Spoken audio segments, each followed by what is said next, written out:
Assalamualaikum warahmatullahi wabarakatuh. Welcome back my YouTube channel Poppy Amalia.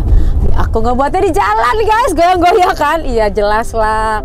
Kenapa sih apa bikin di jalan? Soalnya perjalanan dari sini, dari Jakarta menuju ke Solo itu lumayan lama nih. Aku nggak tahu berapa jam ya, tapi jelas tadi kita berangkat jam 7. Moga-moga bisa terkejar target nih, cepat sampai di sana. Amin ya robbal alamin dan lancar. Nah, sepanjang perjalanan di sini dibanding nggak ngisi waktu kegiatan yang positif, nah mendingan juga aku membahas ekspresi wajah dari pelaku pembunuhan yang disuruh oleh seorang suami yang sekarang sudah menjadi almarhum, yaitu Kopda M, Kopda Muslimin.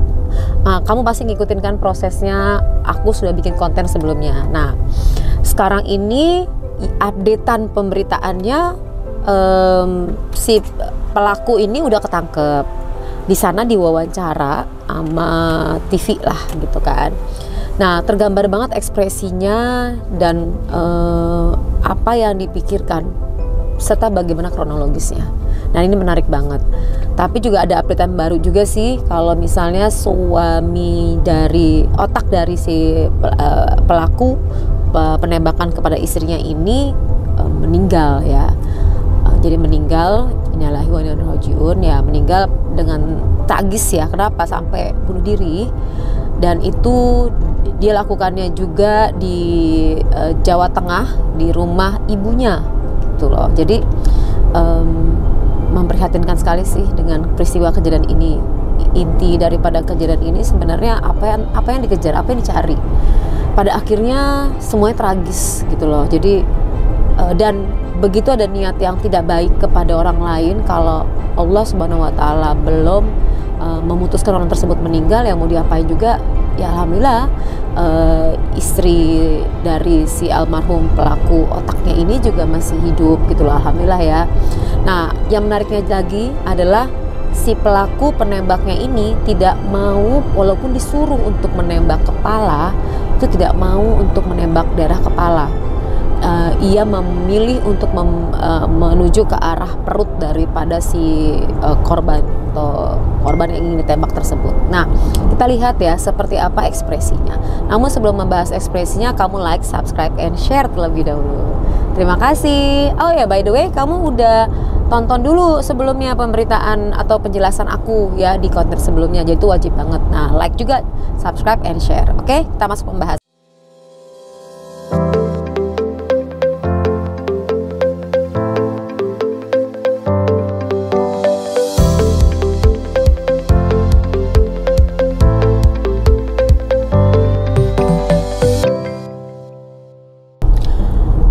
Oke guys, aku memulai untuk membahas ekspresi wajah ini dari konten YouTube-nya Metro TV ya. Tapi memang mohon izin nih dari Metro TV, kita ngambil ekspresinya dan mereka mendapat kesempatan untuk bisa mewawancara secara langsung pada pelakunya, 5 orang pelaku tersebut. Nah kita lihat ya seperti apa ekspresinya. Saat ini saya akan mengajak Anda untuk langsung berbincang dengan 2 pelaku, yaitu Agus Kucir dan juga Sugiono atau yang akrab disapa Babi. Jadi di sini ekspresi yang pertama yang dibahas adalah Agus Kucir dan juga Sutiono atau alias Babi. Saya ke Mas Agus terlebih dahulu. Mas, mungkin boleh diceritakan awal perkenalan dengan Kopda M ini seperti apa? Ini pada saat diwawancara, kalau kita ngelihat ya ekspresinya itu duduknya di kursi roda. Kemudian kalau yang satu lagi Agus Kucir itu duduknya di kursi biasa. Nah si Babi ini ya, itu posisinya ekspresi wajahnya udah painful. Kenapa painful? Saya nggak tahu tuh apa yang sakit dari dirinya, tapi itu terlihat di kursi roda duduknya dengan kesakitan dan badannya udah miring seperti ini, tangannya juga udah lipat seperti ini gitu loh. Jadi udah bener-bener posisinya udah lemes banget lah gitu. Nah terlihat ia matanya pada saat diwawancara awal, kalau lihat dari menit di awalnya, itu pandangan matanya tuh ngelihat ke bawah dan kosong ya. Lihat ke bawah ini kosong, jadi kayak nggak ada semangat untuk excited gitu loh, nggak ada semangat energi untuk semangat untuk melakukan sesuatu atau bergerak terhadap dirinya sendiri ya. Jadi udah lemes banget. Awal perkenalan dengan Kopda M ini seperti apa? Awal perkenalan saya dikenalkan sama saudara babi. Ini kronologisnya dari si Agus Kucir, ia menjawab duduk. Kalau Agus Kucir ini posisinya masih tegak seperti ini, kalau temennya udah lemes banget gitu loh. Jadi perbedaannya seperti itu. Jadi kelihatan ya. Jadi dia menceritakan bahwa dia diperkenalkan pertama kali oleh jadi pelaku ini diperkenalkan pertama kali dengan Pak almarhum Bapak Muslimin ini oleh temannya.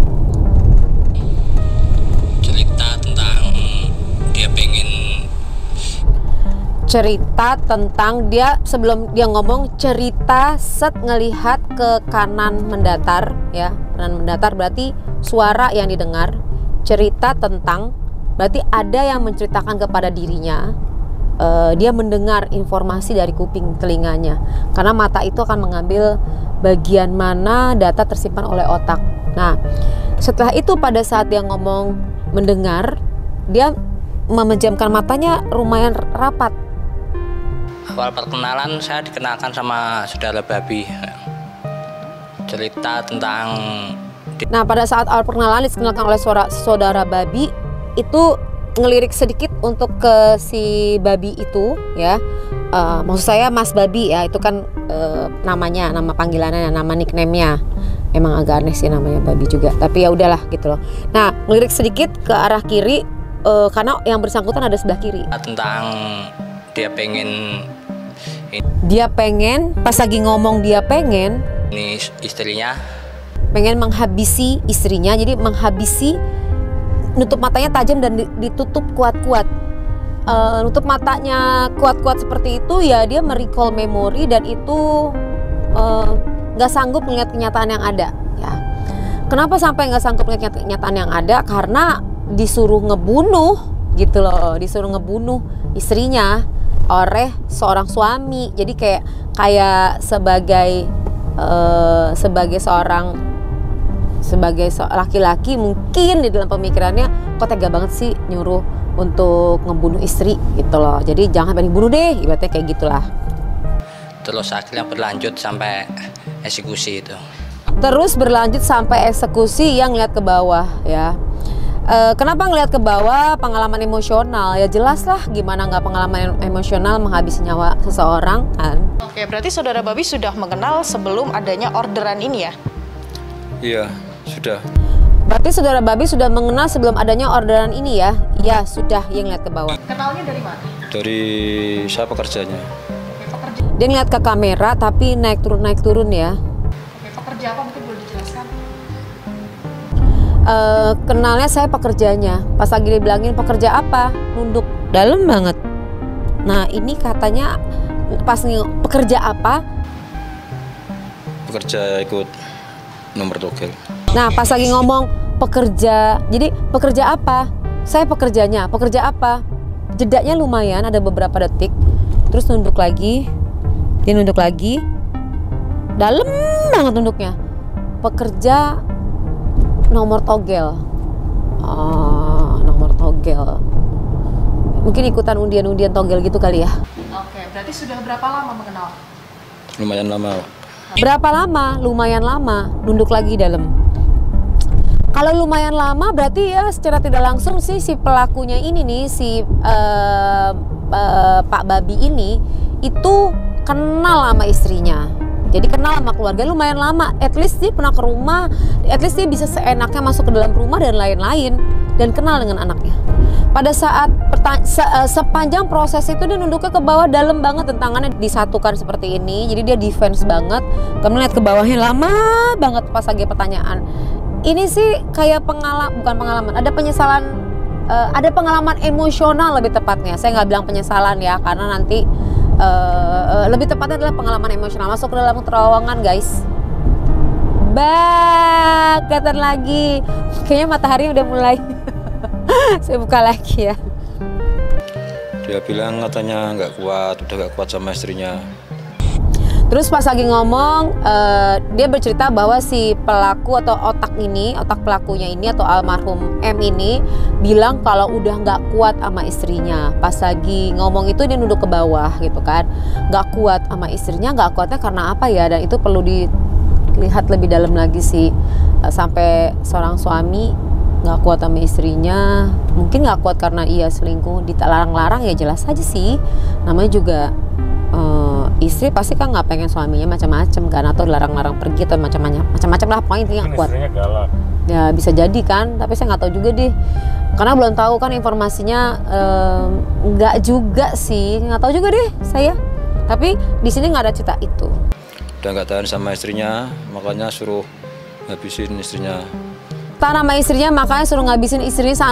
Ngomong itu sambil lihat ke bawah, tapi saya tuh pengalaman emosional ya kalau ngeliat ke bawah. Nah, cuman saya ngeliatnya ini terkritik adalah gini loh.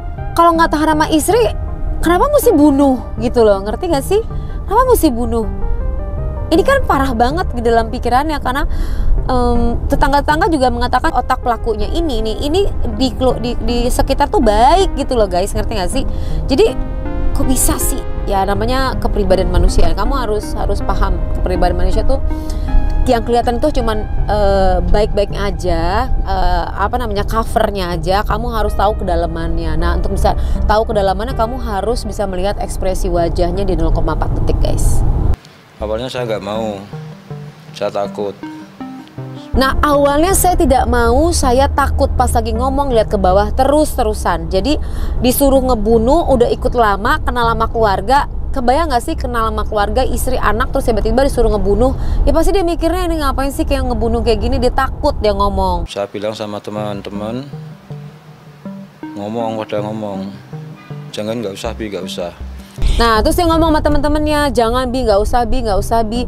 Jadi sebenarnya tidak punya niat ya, tidak punya niat dari awal sebenarnya untuk ngebunuh gitu loh. Jadi teman-teman juga ngomong jangan. Makanya pada saat penembakan dia nggak nembak di kepala, dia nembaknya di perut gitu loh. Itu alasan kenapa targetnya perut.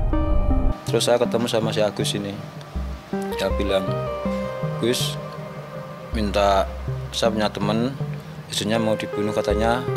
Terus dia ketemu sama si Agus ini, pas ngomong tuh arahnya ke arah si Agus. Saya bilang saya punya teman saya ingin istrinya dibunuh. Saya tuh kok ya astagfirullahaladzim, nggak kebayangnya ada orang ngobrol-ngobrol gitu kan, misalnya saya tuh punya masalah deh, kayak istri saya kayak begini, saya punya masalah suami saya kayak begini, bunuh aja gitu. Kan aneh ya pembahasannya ya, pembicaraannya tuh aneh gitu, nggak lazim orang kalau kayak gitu. Nah ini nih yang agak nyeleneh menurut saya sih. Ya iyalah nyeleneh banget sih. Udah nggak kuat, udah nggak betah. Udah nggak kuat, udah nggak betah. Berarti nggak betah itu dia nggak betah ada istrinya, nggak betah istrinya ada di rumah itu. Makanya targetnya dari si suami inilah melenyapkannya. Kalau melenyapkannya, kenapa nggak memilih alternatif untuk berpisah? Berarti tidak mau berpisah. Nah itu tuh perlu digali lebih dalam sih. Saya ajak ke rumahnya, terus saya lepas tangan Mas Agus sama Bang Muslimin yang selanjutnya ngobrol tentang masalah ini. Jadi akhirnya setelah dikenalkan, dibawa ke rumahnya, terjadilah diskusi di rumah itu. Di rumah itu berarti ada istrinya ya? Tadi awalnya emang dia minta suruh bunuh istrinya. Terus dia ngomong gini, tadi awalnya memang dia minta untuk bunuh istrinya. Itu alisnya naik, penegasan terhadap otak si pelakunya ini ya, ditegaskan dengan alisnya. Cuman saya kasih saran jangan dibunuh, kasih pelajaran, kasih air kecubung aja dulu. Jangan dibunuh, kasih pelajaran aja, kasih air kecubung. Kok air kecubung sih? Saya nggak ngerti deh. Saya mencari kecubung, terus saya olah menjadi seperti bubuk. Terus dia nggak berani melakukan nyampe ke 3 harinya. Nah, kemudian dia bilangin dia mengolah si kecubung tersebut jadi bubuk, terus dikasih ke suaminya untuk diberikan kepada istrinya. Dan si suami tidak melakukan sampai 3 hari. Jadi sebenarnya si almarhum suaminya ini tidak langsung direct berani, ngerti gak sih teman-teman? Jadi nggak berani untuk tadi kan dia udah nggak tahan. berarti asumsi saya ini nggak berani bicara, nggak berani ngomong, nggak berani mengeluarkan pendapat dan lain-lain. Kemudian sampai mau dia tidak berani untuk melakukan tindakan untuk ngebunuh istrinya, untuk ngasih apapun ke istrinya itu nggak berani, sampai 3 hari dia benar-benar minta tolong orang gitu loh. Kepribadian yang tertahan emosi ini luar biasa sih, si suami ya, almarhum ini ya, luar biasa menahan emosinya, karena pas at the end dia nggak sanggup menghadapi keadaan aja dia bunuh diri. Jadi secara psikologis ini menahan perasaannya tuh luar biasa, menekan gitu loh. Jadi solusinya udah bunuh diri aja deh, ngapain pusing gitu loh, nggak dia udah nggak ada lagi. Jadi instan, demonya instan gitu loh. Jadi kayak misalnya kalau ada masalah dialog, komunikasi, dia nggak sanggup. Nggak mungkin aku komunikasi. Kalau misalnya ini cari solusi, ini nggak, dia punya selingkuhan. Ngerti gak sih teman-teman? Jadi bentuk dia untuk bisa mengungkapkan diri, bentuk segala macam adalah dengan berselingkuh. Untuk bicara dia lakukan dengan cara nggak diem. Nah, dia menahan rasa, kemudian nyuruh orang ngebunuh, tapi dia nggak berani ngelakuin gitu loh. Poin-poinnya sih seperti itu. Kemudian ada informasi juga Kopda M ini sempat berusaha untuk membunuh istrinya dengan cara dipelet. Itu juga saran dari Mas? Oh enggak, tapi kalau dia untuk mencari orang pintar saya tahu. Nah kemudian setelah pakai tes dengan teknik kecubung tersebut, enggak, kemudian dia cari dengan pelet. Tekniknya pakai pelet dengan orang pinter. Waduh, itu kayak ngedukunin gitu kali ya, gitu loh. Tapi ini ada temen nawarin senjata, terus dia mau senjata kayak apa, rakitan atau shotgun. Jadi teknik pertama adalah pakai kecubung, teknik yang kedua guys itu dengan cara pakai pelet ya, tapi nggak terjadi. Kemudian barulah dengan cara membeli senjata gitu kan. Oh, berarti Kopda M memberitahu bahwa lebih baik ditembak saja, begitu dah? Ya, itu udah rembukan sama Mas Agus. Udah pernah bilang sama Mas Agus bilang begitu. Jadi pada akhirnya karena ada senjata rakitan, ya udah lebih baik ditembak saja gitu kan. Iya, katanya dia mengatakan seperti itu dengan spontan. Berarti memang benar bahwa pemikiran untuk nembak spontan ini adalah karena dari si otak pelaku ini. Rencana hingga akhirnya menembak istri dari Kopda M di depan rumah itu sudah direncanakan berapa lama? Langsung seketika itu. Pada saat pertanyaan menjebak ya, sudah direncanakan berapa lama? Dia nggak menjawab sudah direncanakan berapa lama, jawabnya langsung seketika itu. Jadi bisa dibayangin nggak guys, itu tidak di planning. Makanya kayak orang kebingungan ya, nembaknya berkali-kali gitu loh. Kayak orang kebingungan, dia ngumpet di pinggir jalan, jaraknya 200 meter sama rumah. Terus rencananya juga agak bingung, kok bisa nembaknya di depan rumah, di mana depan rumah itu si otak pelaku ini suaminya itu kan ada CCTV gitu loh. Dia tahu, dia masang CCTV dengan clear, dengan jelas, dan dia memerintahkan istrinya juga untuk merintahkan pelakunya ini tembak istrinya bla bla bla. Itu sambil lihat CCTV. Saya nggak habis pikir kok bisa gitu ya Allah. Ada ya, tapi ya udah emang ada. Saya mau ngomong ada ya manusia kayak begitu, emang ada. Itu kejadiannya seperti ini.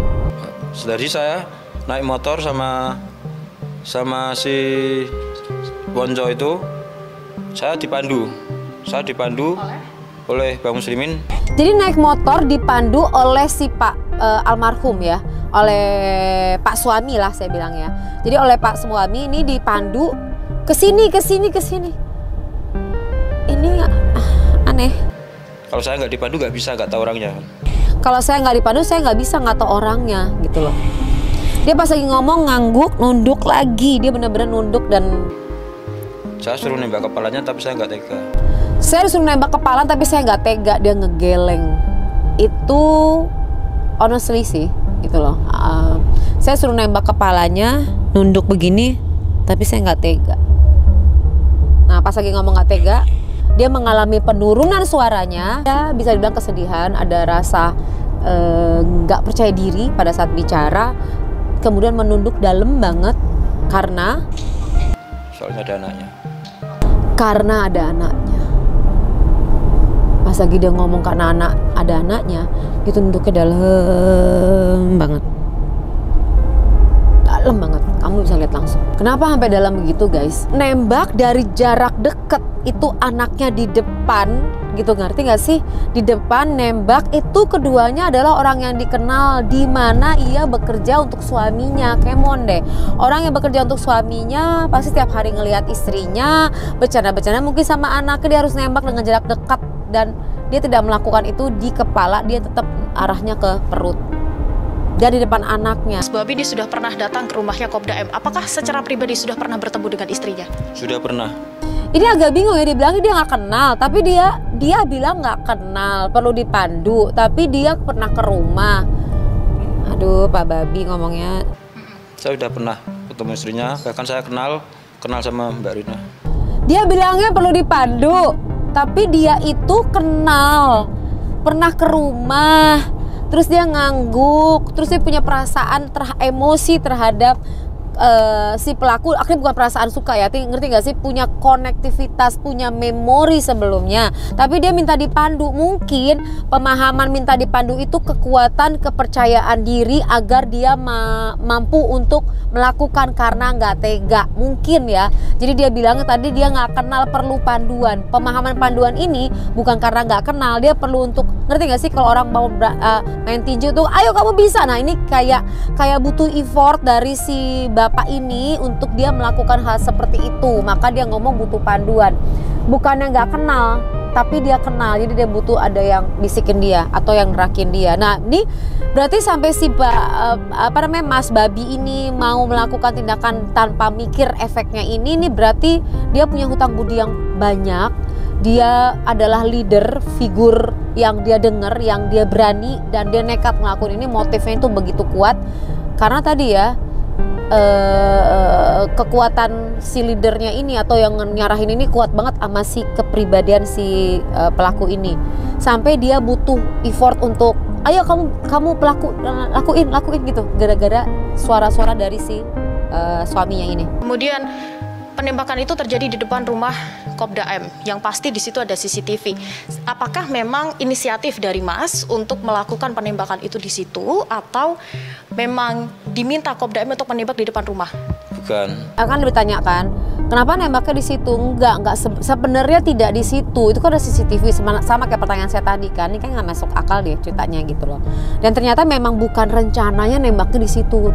Yang diminta itu Mbak suruh di waktu ngantar sekolah, jadi tempat yang sepi, berhubung kehilangan jejak. Oh, jadi awalnya itu guys adalah pada saat ke sekolah, nganter ke sekolah atau pergi ke sekolah, mungkin lebih jemput anak ke sekolah kali ya, karena ini anaknya pulangnya ada, cari tempat yang sepi untuk ditembak, tapi kehilangan jejak. Kan saya bilang ini Allah tuh udah ngatur sedemikian rupa ya, jadi udah rencana tapi tiba-tiba diilangin pandangannya sama Allah, sehingga kejadian niat jahat tadi untuk mengeksekusi istri akhirnya nggak kejadian gitu loh. Akhirnya nyampe depan rumah terus maksa-maksa terus suruh. Udah sampai depan rumah terus maksa-maksa terus. Nah bener kan saya bilang kan, dia butuh banget si Pak Muslimin untuk support dia, untuk kayak memotivasi dia untuk tembak gitu loh. Langsung nembak kepalanya langsung. Nah, suruh nembak kepala langsung, pas lagi dia ngomong nembak kepala langsung dia nunduk. Nah, jadi udah lewat sekali, lewat di si istri itu udah pernah kena tembak sekali, kan kemudian dia lewat lagi sekali lagi, dia lempar tas yang kemarin pernah saya bahas. Akhirnya dipandu Mas Gondrong. Saya takut kalau bukan itu orangnya kan. Oh, dia takut bukan itu orangnya, takut salah nembak, atau takut itu mbaknya, atau takut itu orang rumah yang lain. Makanya dia minta dipandu, bener nggak nih si mbak. Makanya di depan rumah langsung telepon. Dia harus yakinin, oh depan rumah berarti ini bener nih, takutnya orang lain yang ditembak gitu loh. Itu orangnya sikat langsung aja. Aduh, itu orangnya sikat langsung, disikat langsung. Suami ngomong kayak gitu ya sama pelaku pembunuh bayaran, sikat langsung. Saya sikat. Enggak, kepalanya. Saya sikat dan nunduk lagi terus ngeleng-geleng. Enggak kepalanya. Walaupun didengar suara-suara tembak kepalanya, sikat kepalanya, tapi dia nggak, tetap nunduk dan geleng-geleng. Saya nggak tega suaranya hilang lagi, saya nggak tega. Ya nggak tega saya. Nggak tega saya 2 kali. Marahin lagi, telepon lagi. Udah dia ngomong saya nggak tega, saya nggak tega. Kayak orang kayak dipaksa untuk ngebunuh orang, dimarahin lagi, dipaksa lagi dia untuk tembak, sikat kepalanya. Aduh, nggak kebayang saya peristiwa itu. Harus suruh kepalanya. Saya nggak kepalanya lagi. Saya nggak kepalanya lagi, dia geleng lagi tuh sampai berkali-kali dia ngomong seperti itu. Bawah lagi nggak mau kepalanya. Saya bawah lagi, nggak mau kepalanya lagi, tembak lagi. Ya Mas Babi 7 ketika menembak. Arah bawah. Dia nggak mau, dia tetap minta arah, dia tetap targetin adalah arah bawah. Dia nggak mau arah kepala. Bagian sekitar perut. Dan bagian sekitar perut. Jadi dia nembak tetap targetnya adalah sekitar perut. Selain karena tidak tega, ada alasan lain mungkin Mas? Ada anaknya. Selain nggak tega, apalagi ada anaknya. Jadi dia nggak tega karena di depan anaknya. Dan itu diulang-ulang terus tuh tentang masalah anaknya gitu kan. Kemudian dia akhirnya depan rumah. Baik orangnya juga. Dan orangnya juga baik. Jadi tuh aspek-aspek itu ya. Anaknya nggak tega, kenal dengan baik. Orangnya baik sampai 2 kali. Dari gambaran yang bisa digambarkan ini, kenapa sampai tidak targetnya sesuai dengan rencana, yaitu tidak di kepala? Karena tadi ya dia kenal, kemudian orangnya baik, kemudian ada anaknya. Jadi beberapa aspek-aspek ini yang mengakibatkan dia tidak mau membunuh. Kok tidak target ini tidak di kepala. Nah, kemudian juga selain itu kenapa tidak kejadian seperti yang direncanakan? Karena Allah Subhanahu wa taala. Jadi apapun yang manusia ingin rencanakan, kalau niat tidak baik dan Allah masih menjaga, artinya masih ini harus hidup gitu kan. Nah, apapun nggak akan pernah bisa. Tindak kejahatan nggak akan pernah bisa terjadi gitu loh. Jadi gambarannya adalah kalau kamu niat jahat, untuk apa kamu melakukan? Karena kamu nggak bisa ngerenggut nyawa orang lain ya. Itu kan hak usia itu di tangan Allah Subhanahu wa taala. Jadi jangan melakukan tindakan-tindakan yang seperti itu. Dan juga ini pembelajaran buat kita semua dari ekspresi wajah, bagaimana kita bisa bersikap baik dengan orang lain. Niat jahat sekalipun akan luntur dengan kebaikan-kebaikan kita gitu loh. Kemudian juga untuk tidak underestimate dengan orang yang di bawah kita, orang kecil, karena kalau kita jahat sama orang tersebut, dia bisa melakukan tindakan-tindakan ekstrim yang luar biasa. Dan ini juga mungkin pembelajaran juga untuk para istri ya, pada saat memperlakukan suami yang pendiam, yang diem, itu bisa berbagai macam hal yang terjadi. Jadi Anda juga perlu melatih kata-kata yang positif, kemudian juga lebih mengenal kepribadian suami Anda ya. Bukan saya berpikir bahwa tiba-tiba dia bisa ngebunuh, tapi gara-gara stimulasi juga bisa terjadi. Nah, ini penting banget untuk bisa berkomunikasi yang efektif antara suami istri. Kamu lihat konten aku tentang masalah hal tersebut.